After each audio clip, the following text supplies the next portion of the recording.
বিসমিল্লাহির রহমানির রহিম।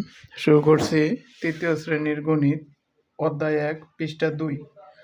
দেশীয় গণনা পদ্ধতিতে আমাদের এগুলো মুখস্থ করতে হবে। একক, দশক, শতক, হাজার, অযুত, লক্ষ, নিযুত, কোটি।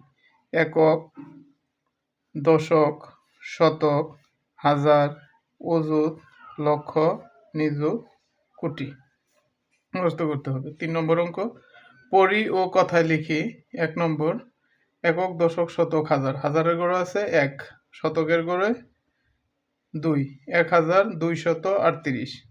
একক, দশক, শতক, হাজার। হাজারের গড়ে কত আছে? ২, শতকের গড়ে ৮, ১, ১০, ৫, ১৫। তাহলে ২,৮১৫। আমরা কি করব? পড়ব এবং কথায় লিখব। আমরা লেখার সময় কি করব? এইভাবে লিখব যে ১,২৩৮।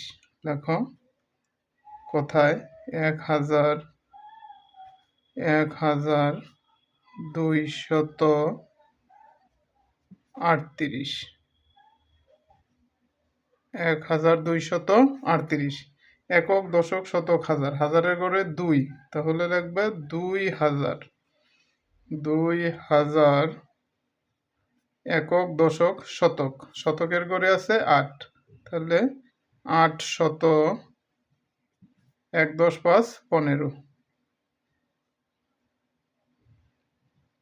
তাহলে ২,৮১৫। অবশ্যই আমাদের এভাবে লিখতে হবে।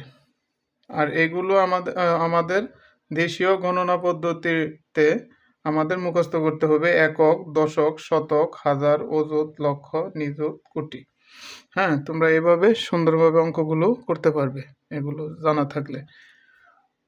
ভিডিওটি ভালো লেগে থাকলে আমার চ্যানেলটি সাবস্ক্রাইব করে রাখবে এবং ফেসবুক পেজটি ফলো করে রাখবে। ধন্যবাদ।